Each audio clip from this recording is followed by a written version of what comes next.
Before we begin this story of quiet heroism and mechanical discipline, if you're drawn to human-scale World War II stories, tales of ordinary people doing extraordinary things in extraordinary times, please subscribe to this channel. We're building a community of history lovers who understand that the real war wasn't just won on battlefields, it was won in muddy valleys, in maintenance tents, and by people like the mechanic you're about to meet. Now let's begin. The dawn comes late in late October, and when it comes, it brings mud. Sergeant Thomas Holloway had learned this about northern France in 1944. Dawn doesn't arrive cleanly. It seeps across the landscape like leaked engine oil, gray and slow, grudging the world visibility 1 foot at a time. He stood in the cold before full light, breath visible, hands already moving through muscle memory older than the war itself. The smell hit him first, not the coffee, though there was coffee, weak and bitter in a canteen cup somewhere behind him. The smell was oil, hot metal gone cold, diesel, grease worked into canvas, the peculiar stench of 52 trucks breathing at idle in a supply convoy staging area near Meilly-le-Camp, waiting for dawn orders that would send them north again, always north, always hauling something that the army needed more than it needed the men who hauled it. Holloway was 31 years old, which made him older than most of his drivers and ancient by the standards of a man who lived in mud. He had thick shoulders, hands that looked permanently creased with grime no shower could touch, and the kind of face that had learned not to show worry because worry didn't turn wrenches. Before the war, he'd run a Chevrolet dealership in Toledo, Ohio. He'd known transmissions and valve angles and the particular sound of a bearing that was going to fail before it failed. The Army had noticed, and the Army had a way of noticing skills it could use. By 1944, Holloway was the senior motor pool sergeant for the 847th Quartermaster Supply Company, and his job, his actual, daily, grinding job, was to keep 52 GMC CCKW 2.5-ton trucks, the Deuce-and-a-Halves, moving up supply lines that were essentially mud veins in the body of the advancing armies. The trucks themselves were ugly in the way that useful things are ugly.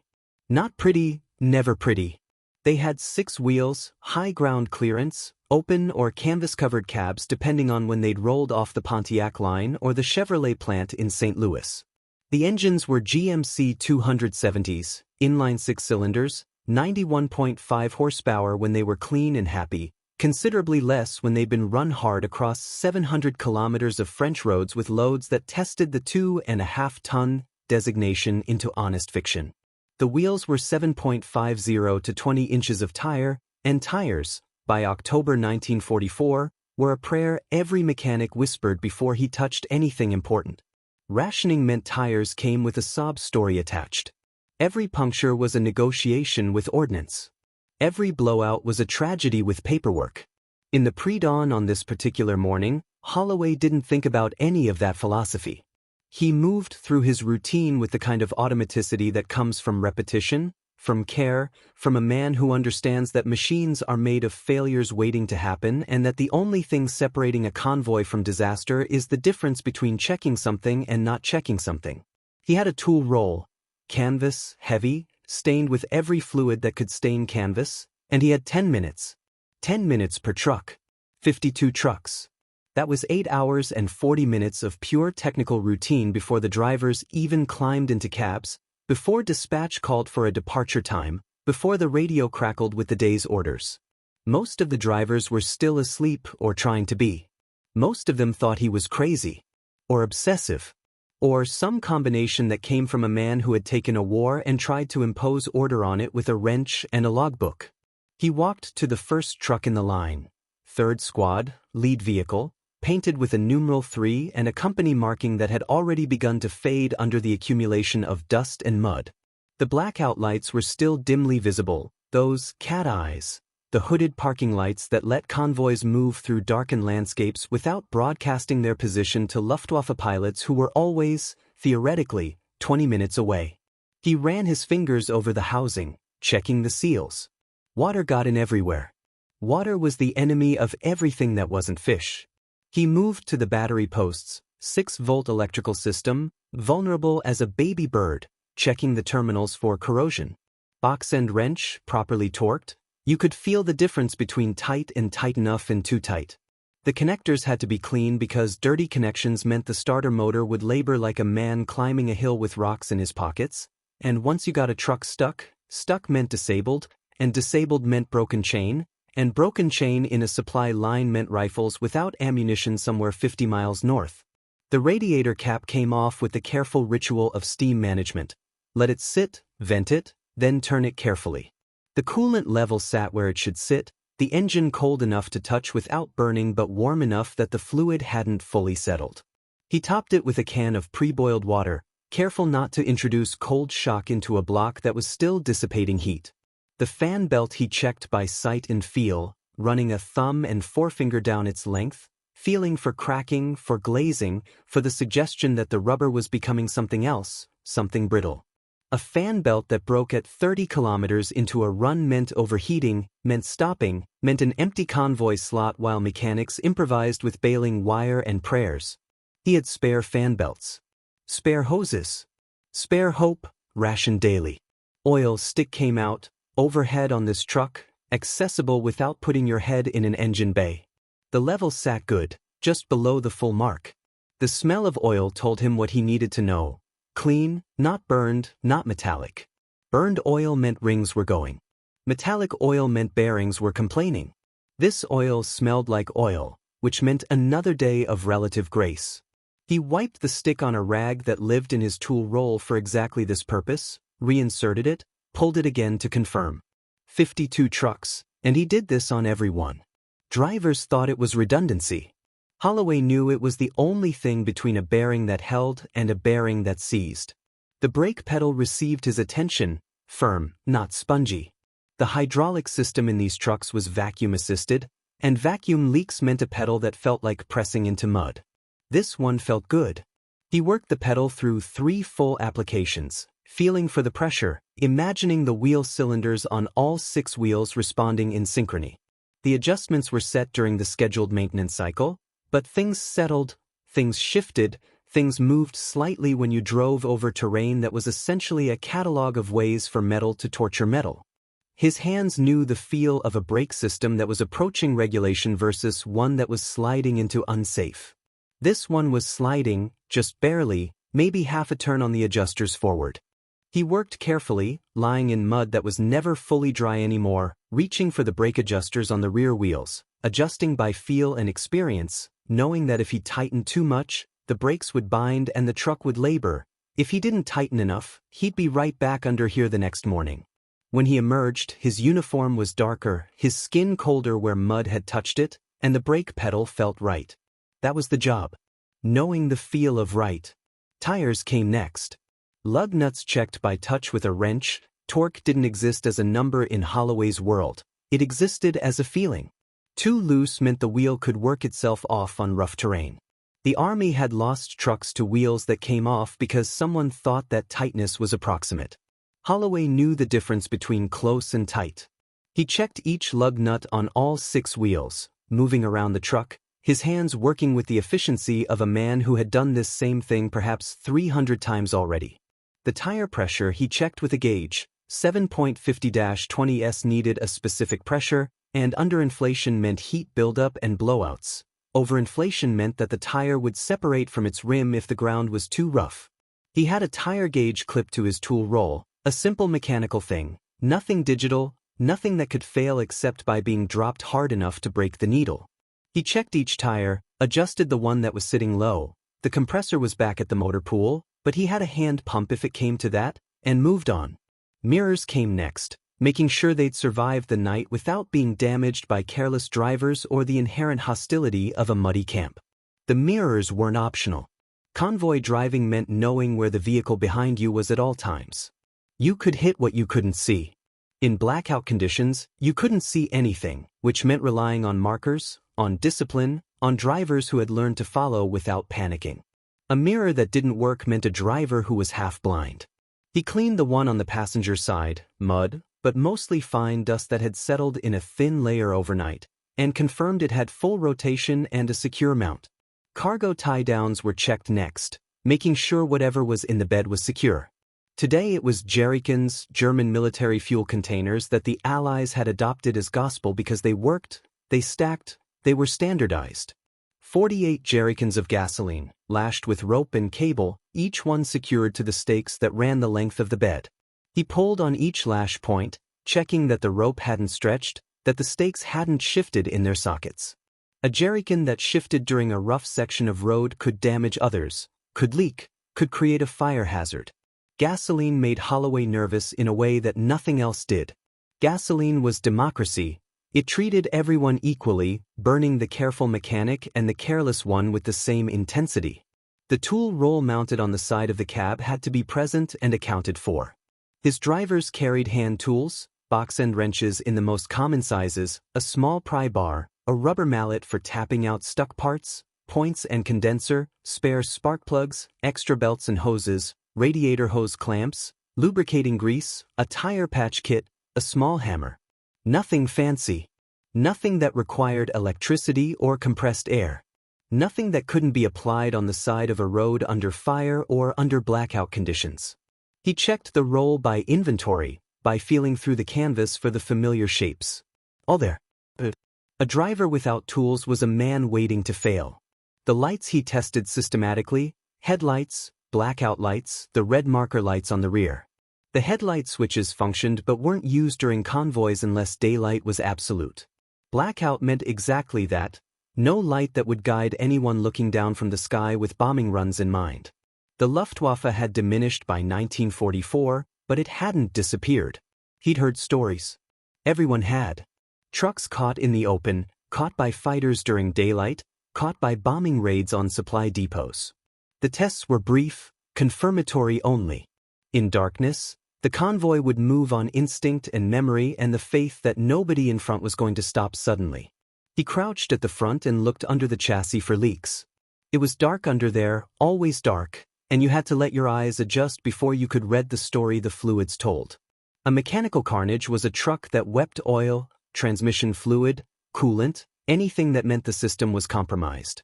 This truck was clean, dry, a small miracle given the mud that lived everywhere else. He slid back and stood, checking the feeling in his knees, noting again that he wasn't as young as he'd been when the war started. The pre-trip brake test came last. A short roll, 20 meters, foot on the brake, checking that the vehicle stopped cleanly without pulling to one side, without spongy resistance. The engine had to be running, the truck in neutral at first, then a very slow roll, the brake applied with gradual increasing pressure. The test took 90 seconds. The whole routine had taken 9 minutes and 47 seconds. He'd been timing it for long enough to know. He walked back to the motor pool office, a tent with a table, a kerosene heater that never quite kept the cold from finding cracks in the canvas, and a logbook that had become the most important document in the entire supply company.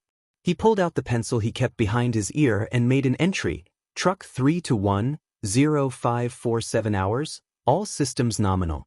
He'd been doing this for 3 weeks now, ever since Captain Morris had finally caved to what Holloway had been arguing for since August, that maintenance wasn't something you did when something broke, that it was something you did before something broke, and that you kept a record so you could see patterns, see failures coming, predict what was going to kill you before it killed you. The resistance had been fierce at first. Drivers didn't want to wait while a mechanic fussed with their trucks. Dispatchers didn't want mechanics eating into the window between refueling and the next run north. Officers didn't want anyone saying that it took 9.5 minutes to get a truck ready, not when there were bodies that needed ammunition and ammunition that needed bodies, and the math was simple and brutal and didn't allow for caution. But Holloway had kept pushing, had kept talking about the abandoned trucks, the ones that had broken down on convoy runs, the ones that had delayed entire supply chains, the ones that had left drivers standing in mud waiting for recovery with hungry units depending on what they were hauling. And then something had shifted. Perhaps it was the accumulation of small failures.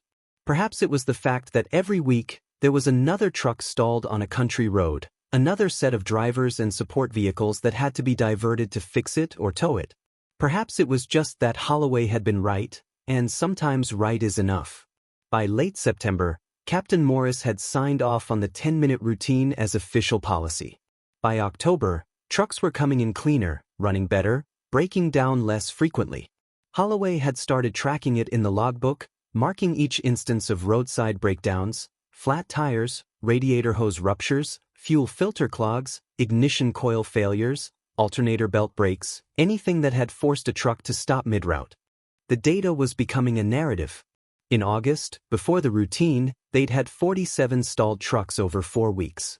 Breakdowns averaging 11.75 per week. In September, as the routine took hold but drivers still resisted, still questioned whether they had time for this fussiness, they'd averaged 8.2 stalls per week. By October, the data was becoming something you could hold in your hand like proof. 6.5 breakdowns per week. The trend was unmistakable. The work was working. Holloway knew the math. 47 minus 6.5 was 40.5 instances prevented.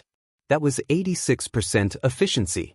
But the way the numbers worked in real terms, in the way that commanders understood them, that was the 47% reduction figure that he'd calculated, that he'd quietly mentioned to Captain Morris, that Morris had filed in a report, that might float upward toward division or corps levels where someone might notice that one supply company had figured out something that the entire army seemed to be missing, that taking 10 minutes to check your truck before you ran it 100 kilometers saved you more time than it cost.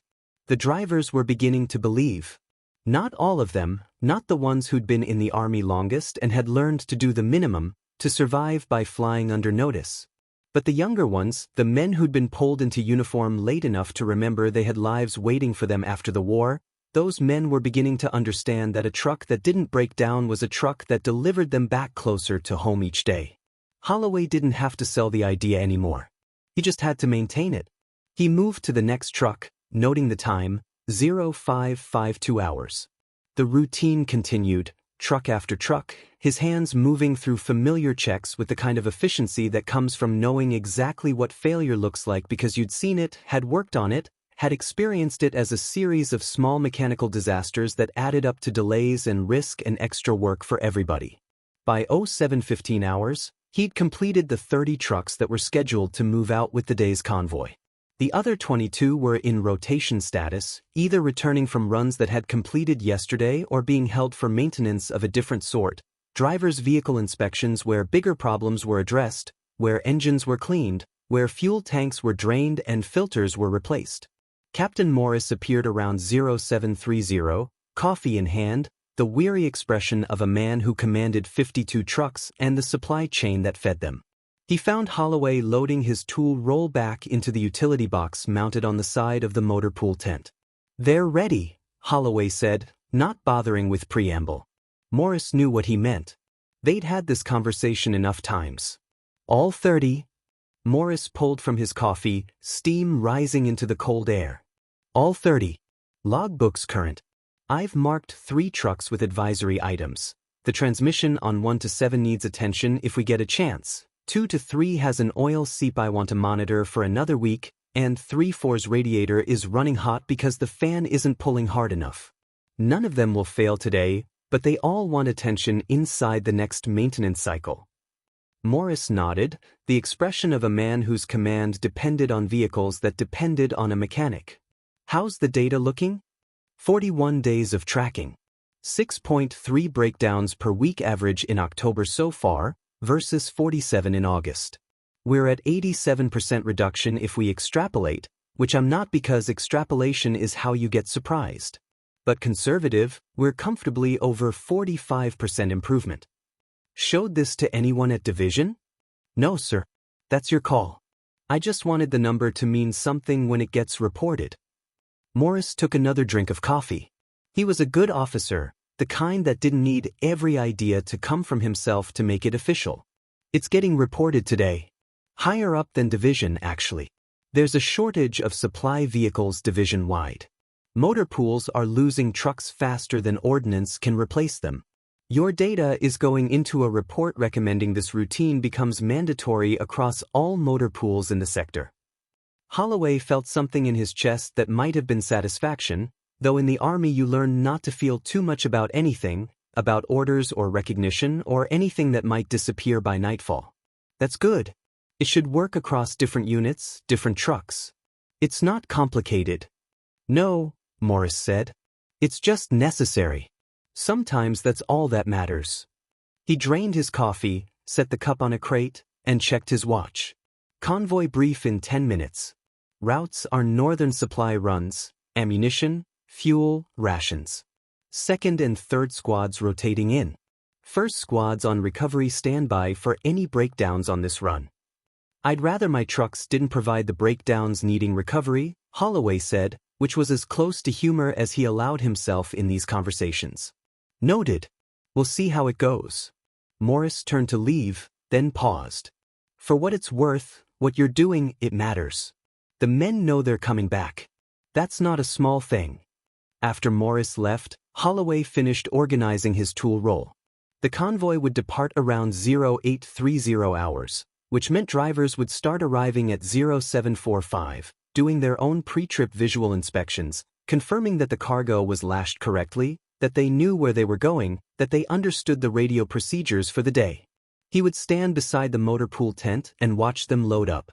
He would see the efficiency that hadn't been there 3 weeks ago, the pride that was beginning to exist around the fact that Holloway's trucks had become a thing, a reputation, a small measure of confidence in a war that offered precious little. The first driver to arrive was Corporal Danny Reeves, 23 years old, from Virginia, the kind of young man who'd been a mechanic's helper before the draft and knew the difference between an engine that was complaining and an engine that was dying. Reeves did his own quick walk around before climbing into the cab, running his eyes over the tires, checking the fuel level through the cap, confirming the cargo was visible and secure. Holloway had told him once, early in the routine, that this was redundant, that Holloway had already checked everything. Reeves had replied, "Sergeant, but what if you're wrong?" It was the first time anyone had challenged the routine with actually good logic. After that, Holloway had started encouraging the drivers to do their own inspection. 2 sets of eyes, 2 chances to catch what might hide from one observation. By October, most of the drivers were doing it. Pride in the truck meant the truck running. Pride meant people coming home. By the time the convoy began moving out, trucks in single file, the lead vehicle carrying Corporal Reeves and his co-driver, a kid named Martinez from New Mexico who had a religious medal hanging from the mirror and whose job was mostly to stay alert and report what the lead vehicle saw to the vehicles behind. Holloway was already thinking about the next cycle. The second squad would be running their pre-trip inspections around 1130 hours. That would be a shorter cycle, maybe 45 minutes, because the second squad was mostly running short-haul routes, resupply for field units that were closer, requiring less time in the field and thus less stress on mechanical systems. The third squad had been pulled for heavy maintenance, transmission fluid changes on 3 vehicles, bearing replacements on 2 more, the kind of work that took hours but prevented catastrophic failures that would strand trucks for weeks. The morning moved into afternoon with the kind of rhythmic repetition that all military days possessed. Things happened, then more things happened, but the pattern was always the same. Wake, work, brief, move, wait, eat, work more, sleep. Holloway moved through it with the focus of a man who had moved through it for long enough that it was automatic, his attention divided between the actual work and an internal calculation of how much longer this war would last, how many more days of mud and cold and trucks that always needed something, how many more pre-trip inspections before the world shifted back to whatever peace looked like. Around 1545 hours, a messenger appeared at the motor pool tent, a young private with a message from Captain Morris requesting that Holloway join the officers' evening briefing. Holloway had learned that messages from Morris usually meant something significant had shifted, either in good ways or bad ways. The walk to the tactical operations tent was familiar. He'd made it perhaps 200 times since arriving at this motor pool, but the significance of this one felt different. Morris had received something from higher up. That was obvious from the way the tent felt, the atmosphere of information flowing in one direction and then needing to be translated into orders flowing out in every direction. Morris was there, along with the first sergeant, the supply officer and, surprisingly, the division motor pool officer, Major Caldwell, a career soldier who ran maintenance operations for all the vehicles in the divisional area. Caldwell was studying the logbook that Holloway had been maintaining, his eyes moving across the penciled entries, the tally marks that represented roadside breakdowns avoided, the simple documentation of a practice that was beginning to show results. "This is your work?" Caldwell asked, not looking up from the logbook. "Yes, sir. The tracking started 3 weeks ago, after Captain Morris authorized the pre-trip inspection routine. 10 minutes per truck? Approximately. Some trucks run longer if issues are found, some shorter if the vehicle is in good condition. 10 minutes is the standard target. Caldwell set the logbook down and looked at Holloway with the kind of attention that officers reserved for people whose work had translated into numbers that mattered. Your company went from 47 breakdowns over 4 weeks to an average of 6.3 per week in October. Is that data accurate? Yes, sir. Every breakdown is logged with date, vehicle, and nature of failure.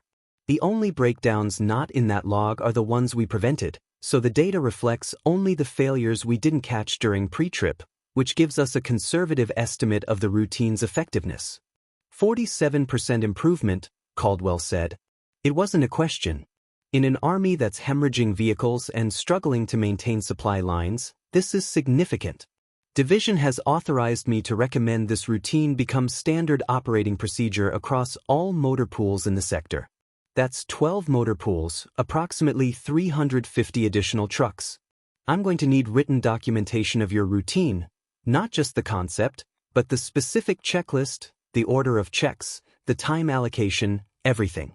I need it so clear that a mechanic in any company could take it and implement it without requiring technical clarification. Holloway felt the weight of that request settle on him like a change of season. I can provide that, sir. I'll need the rest of today and tomorrow. The checklist will be simple, but I want it accurate. Have it ready by 1600 hours tomorrow.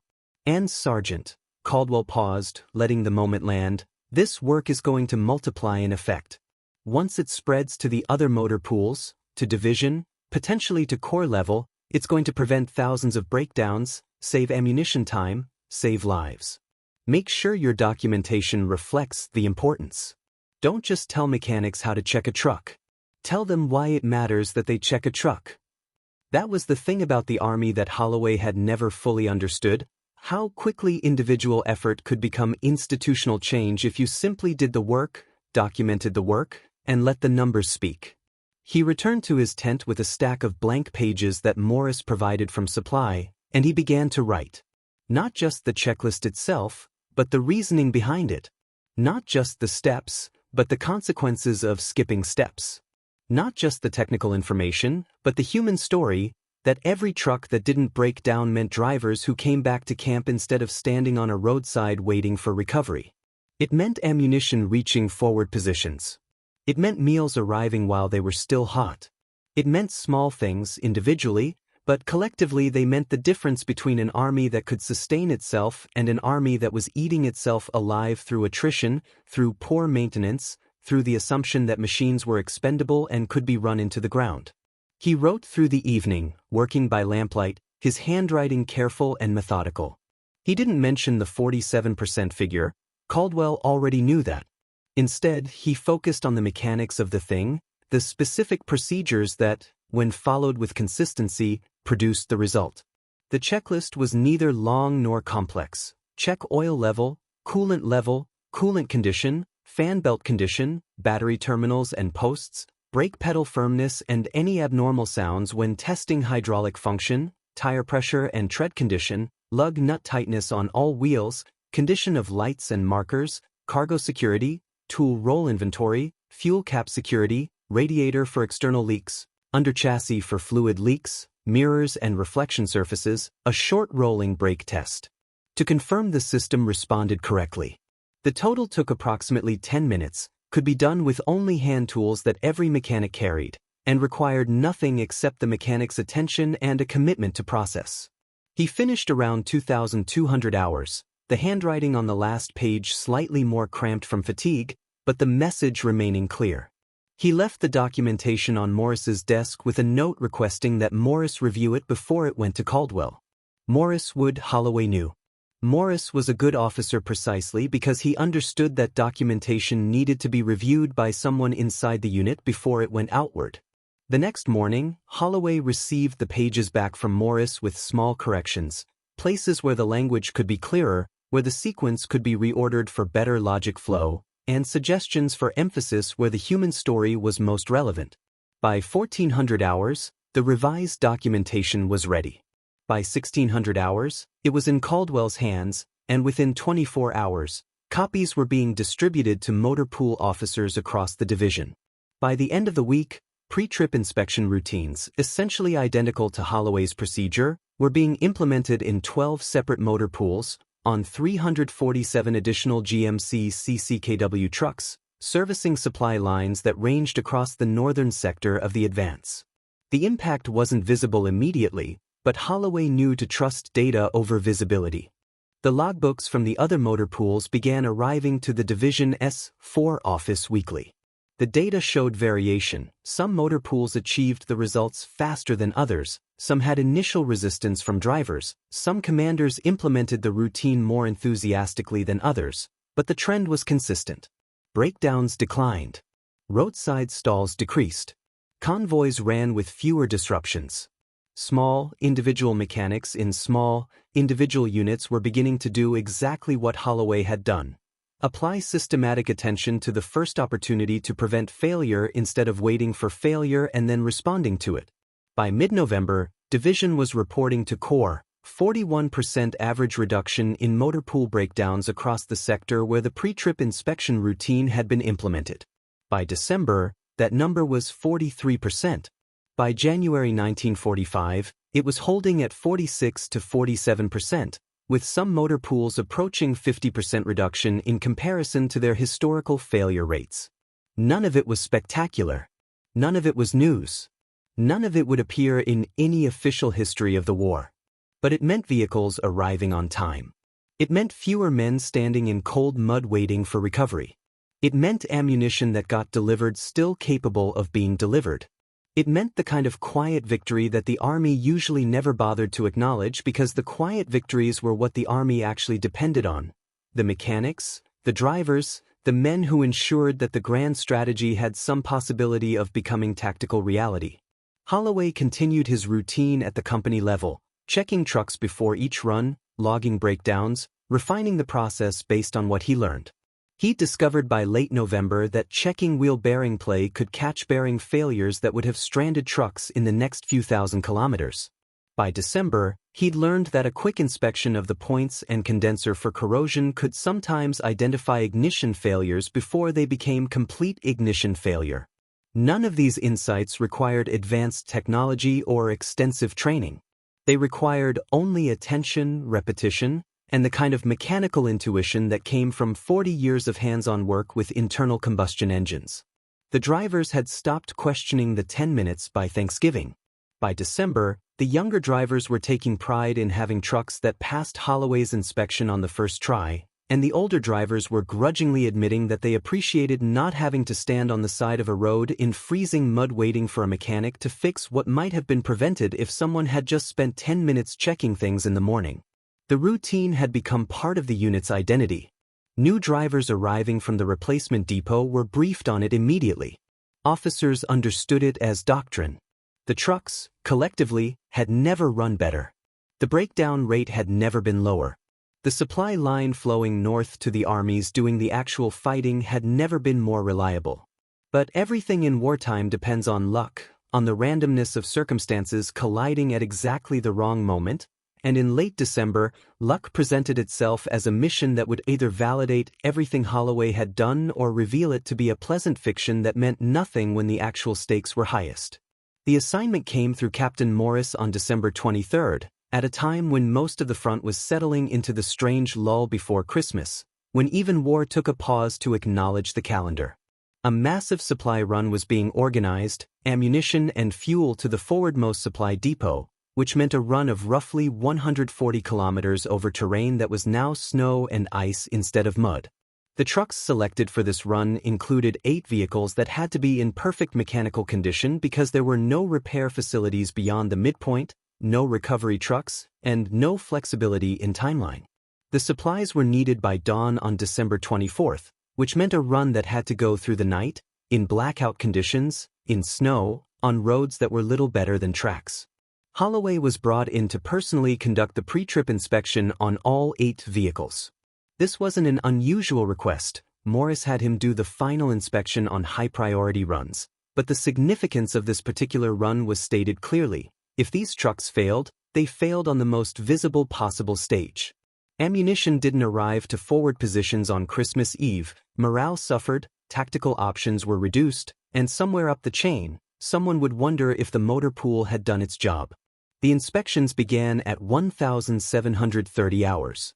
Holloway knew he had until 2,000 hours to complete them, which meant roughly 15 minutes per truck instead of his standard 10. The additional time could allow for more thorough checks, catching things that might be missed in the abbreviated version. He started with the first vehicle, moving through the routine with the kind of careful deliberation that he usually only applied to trucks with known problems. Oil level, perfect. Coolant level, good. Fan belt, absolutely pristine, replaced during a maintenance cycle 3 weeks earlier. Battery posts, clean, tight, no corrosion visible. Brakes, responsive, firm, no sponginess. Tires, good tread, proper pressure, no visible damage. Lug nuts, tight. Lights, all functional. Cargo tie-downs, secure. Tool roll, complete and organized. Under chassis, dry, no leaks. Mirrors, clean, secure. Rolling brake test, responsive, confident. 8 minutes and 30 seconds. He moved to the second truck. The pattern continued through 6 vehicles, each one confirming the care that had been applied by the drivers and the maintenance crews. By the time Holloway reached the 7th vehicle, lead convoy, a position that meant it would be setting the pace for the entire run, he was beginning to feel confident that luck had aligned in their favor, that these trucks were ready, that the mechanics and drivers had done their jobs correctly. The 7th truck came through the inspection without issues. Perfect condition, responsive systems, everything aligned exactly as it should be. The 8th truck was the one that made Holloway stop. It was during the fuel cap check that he felt it, a slight resistance, not quite right, a feeling that something in the mechanism of how the cap sealed wasn't lining up correctly. He unscrewed it completely and examined it, running his fingers along the seal, the threads, the mechanism that created pressure. There was a faint crack in the rubber gasket, barely visible, the kind of crack that wouldn't immediately cause a leak but would, under vibration and temperature change and the stress of 140 kilometers of rough driving, develop into something worse. A leaking fuel cap meant fumes, meant the smell of gasoline in the cab, meant the possibility of saturation of fuel vapors that could ignite if conditions aligned perfectly. More importantly, it meant fuel loss, meant the truck arriving at the supply depot running on fumes instead of reserve, meant calculations of range that wouldn't work, meant failure of a mission that couldn't fail. He replaced the cap and spoke to the driver, a Corporal Jackson, 31 years old, quiet, competent, someone who'd been running supply convoys since before D-Day. The fuel cap gasket is cracked. It's not going to fail today, necessarily, but it could develop into a problem during the run. We need a replacement, or we need to replace the gasket. Jackson looked at the truck like he was looking at something that had personally disappointed him. Holloway, we don't have replacement caps. It's December 23rd at 1,745 hours. The convoy leaves at 2,015 hours. Where are you going to get a replacement cap? It was a fair question. Ordnance didn't work on Christmas Eve timelines. Stock levels for fuel caps weren't things that appeared immediately because someone needed them. Holloway could have said that they could seal it with tape, could risk it, could substitute a temporary fix that would probably hold if they were lucky. Instead, he did something that had been trained into him by a career of applying logic to mechanical problems. He thought about what he could do instead of what he couldn't do. I'm going to steal one, he said. Jackson nearly smiled, the kind of expression that suggested he'd been waiting for Holloway to suggest something exactly that creative. From where? From Vehicle 4-2, which is in rotation status and isn't going anywhere. The trucks are the same model, the caps are standardized. If I take the gasket from 4-2 and install it on this cap, we'll have a working system. It'll take maybe 5 minutes, and Vehicle 4-2 can get its cap refurbished when Ordnance has time, which it will.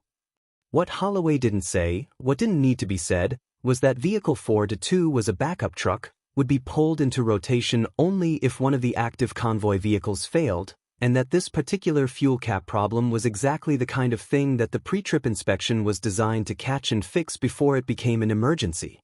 He was already walking toward the motor pool depot, Jackson following, and by 1755 hours, the gasket had been transferred, the fuel cap installed correctly, and the truck was ready.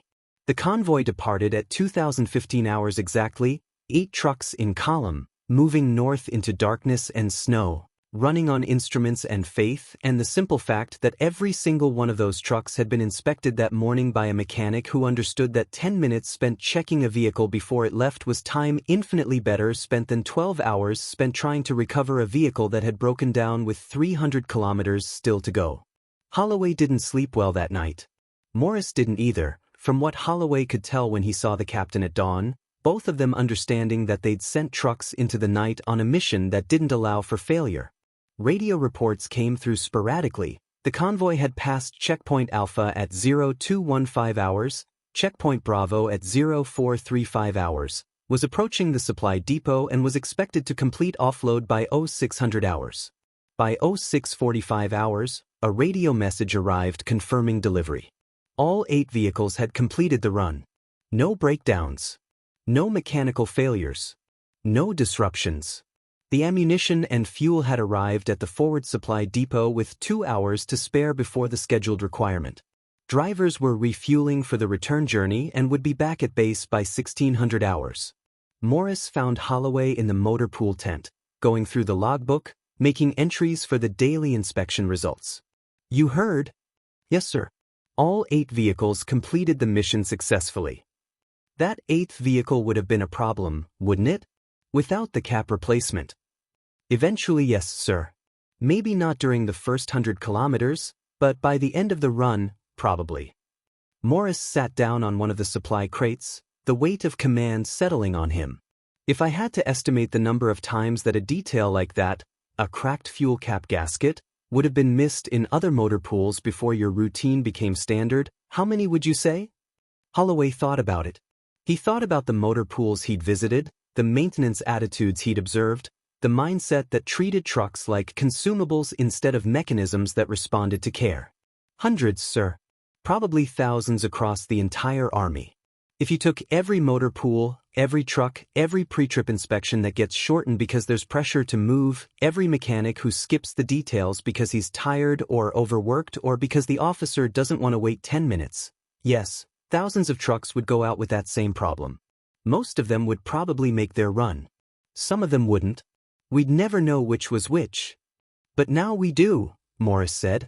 Now we have a system that catches these things systematically. I'm putting you in for a commendation. Caldwell's already requested it at division. This is going higher, Holloway. What you've done is getting recognized. Commendations meant little to Holloway in the practical sense. They didn't make the trucks run better or the mornings any less cold. But they represented something, acknowledgement that the work mattered, that the details of mechanical discipline had meaning beyond individual truck maintenance, that the 10 minutes every morning were actually 10 minutes worth fighting for. The convoy returned at 1,545 hours, vehicles pulling back into the motor pool staging area with the kind of precision that came from experienced drivers and trucks that had held together through a brutal mission. Holloway conducted a post-run inspection on all 8 vehicles, documenting their condition after 280 kilometers of snow and ice and night driving. No damage. No mechanical degradation beyond the normal accumulation of road grime and snow. Each truck documented in the logbook as mission complete, no issues noted. 2 days later, a copy of the commendation arrived. A formal document acknowledging Holloway's development and implementation of the pre-trip inspection routine and its effectiveness in reducing motor pool breakdowns across divisional operations.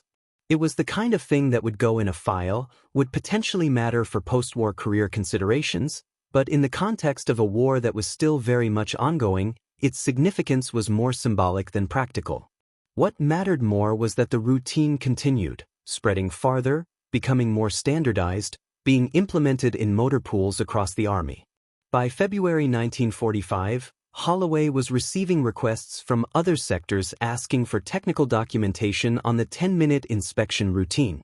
By March, the procedure had been formally incorporated into Army motor pool regulations as suggested doctrine for all maintenance operations. By April, when Germany surrendered and the war in Europe came to an end, The routine had become so standard that most mechanics wouldn't have been able to articulate when it had started or why it had started. It was simply what you did before you drove a truck. The final entry in Holloway's logbook, dated May 7, 1945, confirmed what every mechanic and driver already knew: the war was over. The trucks that had run north, that had delivered ammunition and fuel and food and supplies to a war that had consumed 5 years and millions of lives, would now be redeployed, stored, or eventually scrapped. The men who had driven them would be rotated home, processed through separation centers, returned to a civilian world that had changed while they were gone. The motor pools would stand down. The urgency would evaporate.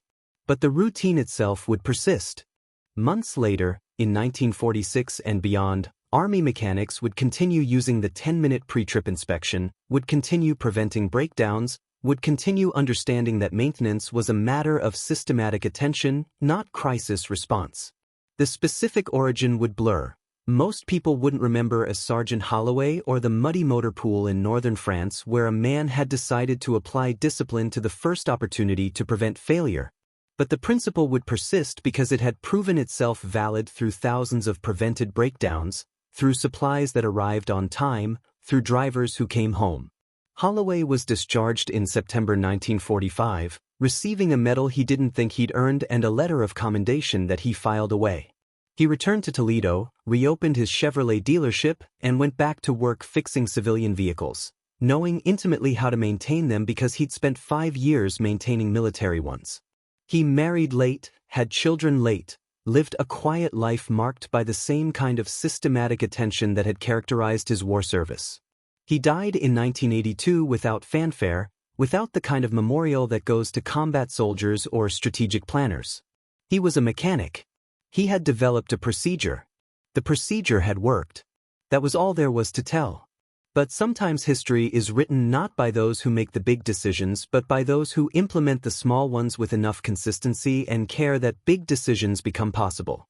Holloway had understood something fundamental about how armies actually operate, something that strategists often miss. That logistics doesn't fail because of bad planning. It fails because of unmaintained equipment, and unmaintained equipment fails because no one is paying systematic attention to the things that prevent failure. By introducing 10-minute pre-trip inspections into the supply system, by documenting their effectiveness, by creating a culture where drivers took pride in trucks that passed inspection and mechanics took responsibility for catching problems before they became roadside emergencies, he had done something that no general could do with an order. He had changed how an institution thought about prevention. That, finally, is the story we don't tell often enough about the Second World War and about the wars that have followed since. Yes, the generals decided strategy. Yes, the soldiers fought and died and held lines and advanced and retreated and did all the visible things that wars require.